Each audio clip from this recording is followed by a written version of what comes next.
To thine own self be true. Brevity is the soul of wit. Sweets to the sweet. Aye, there's the rub. Though this be madness, yet there's method in it. To the manner born. Neither a borrower nor a lender be. Something is rotten in the state of Denmark. The lady doth protest too much, methinks. Alas, poor Yorick. Woe is me. To be or not to be. There's an old joke about two guys walking out of a production of Hamlet, and one guy turns to the other guy and says, "Yeah, I liked it, but why'd they have to throw in all those famous sayings?" Which, the point of the joke is that the guy thinks that the director just decided to throw in all these famous modern sayings into a production of Hamlet without realizing they actually came from Hamlet. Yes, it's not a particularly good joke, but it does illustrate a point that I think theater critics and people who, theoreticians and people who think about Shakespeare and theater have been making for a long time, is that Hamlet never feels like so much of Shakespeare. It never feels dated. It always feels modern and right now.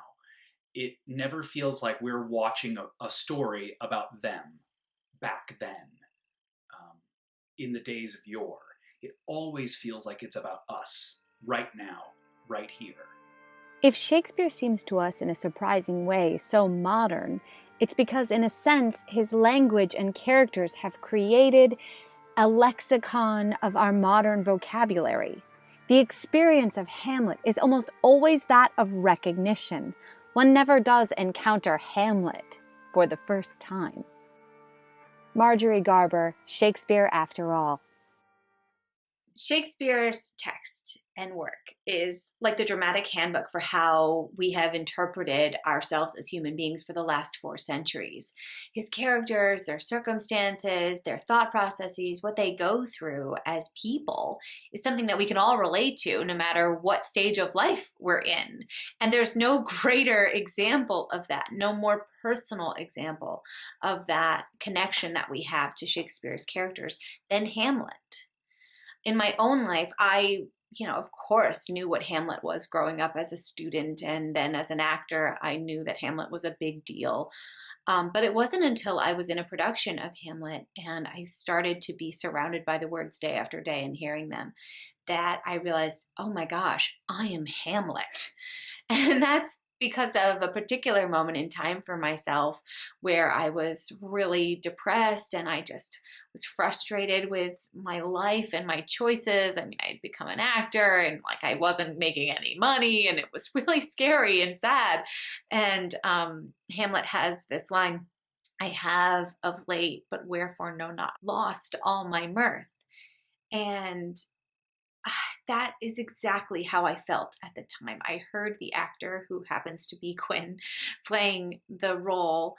I heard him say those words and thought, yeah, that's exactly how I would put it right now.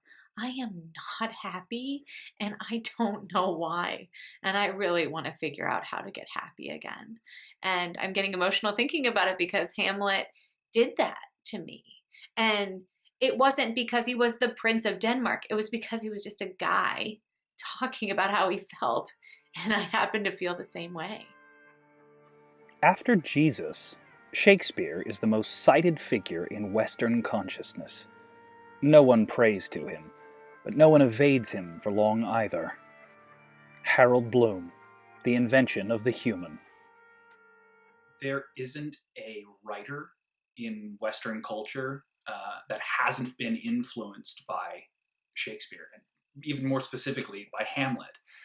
There isn't a person that hasn't. So Hamlet's the story of a young prince who has to take revenge on his uncle who killed his father. And then his father comes back as a ghost and tells him to remember me and avenge him because, on the uncle. And then after a couple of antics with a few friends in exile, he comes back and he revenges himself upon the uncle. And that is the story of Hamlet. That is also the story of the Lion King. And Disney's not shy about it. You know, when you first see Scar, he's holding and talking to the skull, which is a famous image that we associate with Hamlet. There's a reason that they do that, because the minute that Scar picks up that skull, everybody in the theater knows exactly what he's talking about. Everybody knows that image. Everybody knows Hamlet. And whether or not you've ever seen any Shakespeare ever, if you've watched The Lion King, you have an experience with Hamlet. You have familiarity with it. So it never feels like we're coming to something we don't know. So the question we find ourselves asking is, why Hamlet? Why is Hamlet, of all stories, the one that we have been telling about ourselves and to ourselves for over 400 years? When you have the opportunity to be an actor in a Shakespeare play, and you're playing a character that has a lot of text, you get to go on a journey. And Shakespeare requires of you to be extremely present and to think in the moment and use the text to get what you want. We are used to seeing film and television now where there's not a lot said and people just tell us how they feel with their eyes and we're on camera. But in Shakespeare, you're using the words to communicate how you feel, and we have brilliant language written by Shakespeare to do that. And so when you're an actor playing a role, you start to feel the emotions of the character because of the circumstances that you're in, because of the way that the other actors on stage are speaking to you, what they're communicating to you, what energy they're giving you. And you start to blend the way that you feel with the words that you're saying. And I think it's really hard to find that theatrical experience as an actor unless you are speaking the words of Shakespeare. It's in rehearsal that we discover what every word means that we are saying. So we know the lines, we memorize the lines, and then we start saying them to the other people on stage. Or if we have a soliloquy, which Hamlet has so many of, the actor is not just in his own, black hole on stage saying, no, he's looking at the audience and he is saying this to you as an audience member. And so there's an exchange happening. There is no real Hamlet. The character, like the writer, is a reflecting pool, a spacious mirror in which we see ourselves. Harold Bloom, The Invention of the Human. Hamlet as a story and Hamlet as a character is universal. You don't need to be in Hamlet's exact situation or his circumstances to empathize with what Hamlet's going through. No, you're not the Prince of Denmark and have, your uncle murder your father, unless you really do, and then you have a deep connection to Hamlet. But you don't really need to, because you can understand something is wrong in the world and you want to be the one to fix it. Great. What if the one thing you have to do to fix it is something you find morally reprehensible? What if the one thing you have to do to fix something in the world is the thing that you fear will turn you into the thing that you are afraid of most? The entire cause of this whole situation that's wrong. What if you have to do something that is just as bad, if not worse, than the original sin?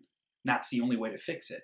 Anybody can put themselves in that situation and imagine what that is like, and imagine what it would be to be in that scenario and in those circumstances. And that's why Hamlet is so universal and it's so applicable to all of us, because we can all go, yes, I see problems in the world. I want to fix them.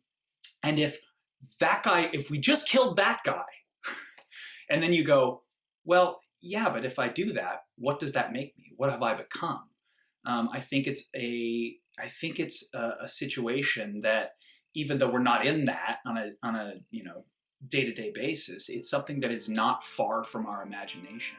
Beware that when fighting monsters, you yourself do not become a monster. Friedrich Nietzsche.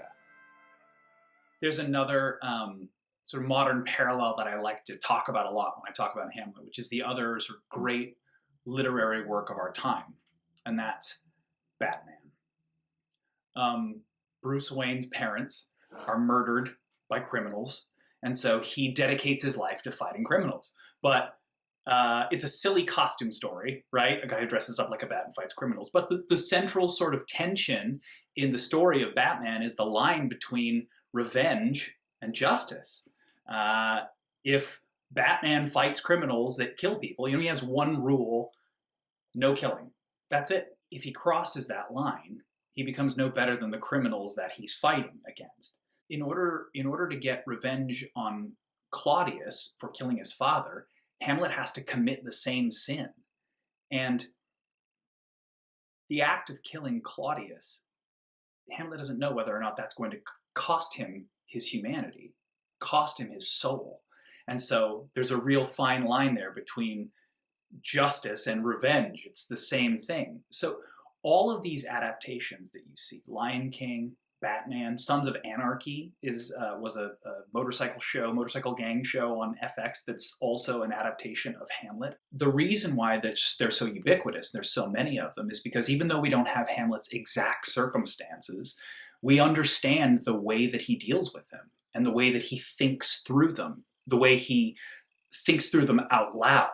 There is no example, I think, that is better to see a kind of universal thinking through a problem than Hamlet's most famous soliloquy, which is "to be or not to be."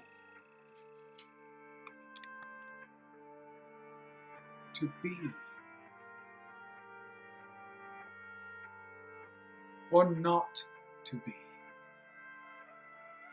That is the question. Whether 'tis nobler in the mind to suffer the slings and arrows of outrageous fortune, or to take arms against a sea of troubles, and by opposing end them. To die, to sleep no more. And by a sleep to say we end the heartache and the thousand natural shocks that flesh is heir to. 'Tis a consummation devoutly to be wished. To die, to sleep, perchance to dream. Aye, there's the rub. Sigmund Freud's theories on psychoanalysis are closely linked to his interpretation of Hamlet. Though Shakespeare predates Freud by about 300 years, it was clear to Freud how Shakespeare was writing his most famous character, specifically in his soliloquies. As we will investigate further in this series, Shakespeare has a very clear voice during those sections of the text in which Hamlet is alone on stage and speaking to the audience. Hamlet is voicing his thoughts. Thought links to thought as scene to scene. This architecture of thought builds the story, moving the speaker and the audience forward through events. There is no time for stagnation. Thought emerging through speech turns to action. Always learn a text thought by thought, not line by line. Patsy Rodenberg, speaking Shakespeare. Hamlet is a universal human psychology, and it's a framework that we have been using to understand ourselves for 400 years. It never becomes dated because we're always rediscovering it. And once we've explored it as much as we possibly can, a next generation comes along and continues to explore it, and they find new questions and they find new parts of it and explore it in a different way. And there is no bottom to it. There's no way for us to reach the end of Hamlet and go, we've learned everything we can. We just have to pass that torch on to the next generation and hope they figure out more about it than we did. And that's probably the reason why we've been doing it for 400 years and why we will likely continue doing it for the next 400 at least.